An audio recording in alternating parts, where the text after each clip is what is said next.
আজকে আমি করে দেখাবো পাট শাক ও চিংড়ি মাছ দিয়ে মসুর ডাল রান্না।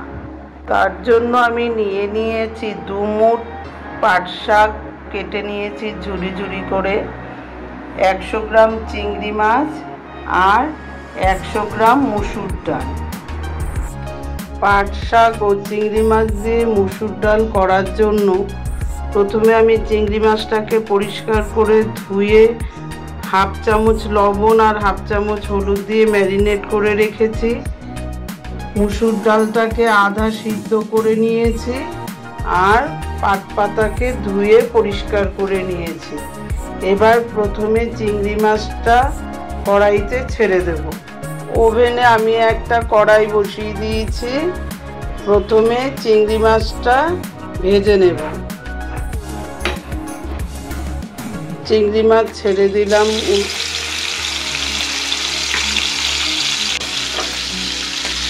কড়াইতে চিংড়ি মাছ ছেড়ে দিয়ে ভাজা ভাজা করে নিচ্ছি 2 মিনিটের মতো। তারপরে চিংড়ি মাছটাকে তুলে নেব।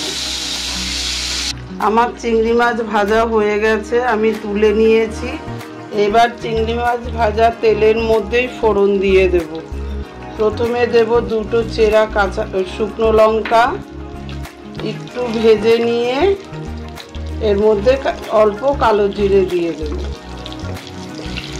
একটু ভাজা ভাজা করে নিই।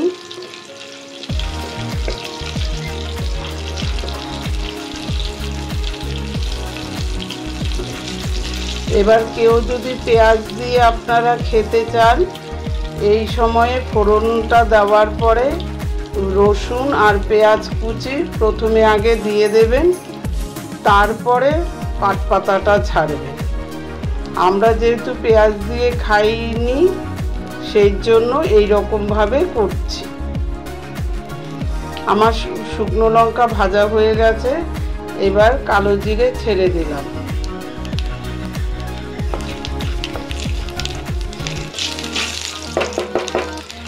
এবার পাতাটা দিয়ে দেব।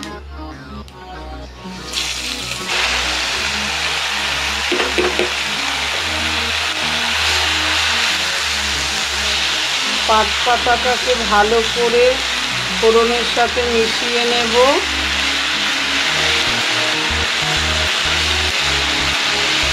পাট পাতার থেকে যেহেতু জল ছাড়ে, জলটাকে শুকিয়ে নিয়ে তারপরে আমি ডালটা মেশাবো। দেখুন আস্তে আস্তে আমি কিভাবে করি। এবার এর মধ্যে হাফ চামচ লবণ আর 1/4 চামচ হলুদ দিয়ে দেব।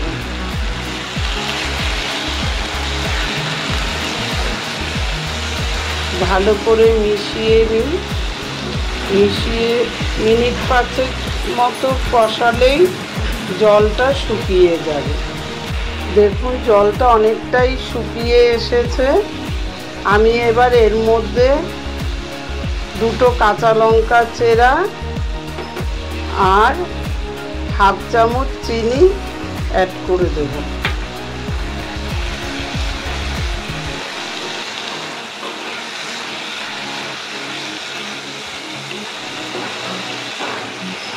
দেখুন জলটা পুরোপুরি শুকিয়ে গেছে, তেল ছেড়ে দিয়েছে।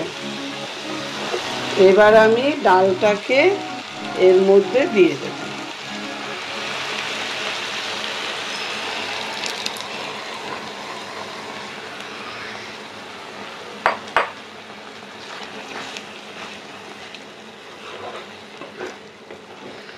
ডালটা দেওয়ার পরে ভালোভাবে ফুটে উঠলে আমি এবার এর মধ্যে চিংড়ি মাছটা মিশিয়ে দেব। চিংড়ি মাছ দিয়ে দিলাম। যেহেতু চিংড়ি মাছ দিয়ে বেশি ফোটানো যাবে না, তবে চিংড়ি মাছটা শক্ত হয়ে যাবে, আমি 10 মিনিট মিডিয়াম ফ্লেমে রেখে নামিয়ে নেব। 10 মিনিট পরে দেখুন এইরকম গাঢ় হয়ে যাবে।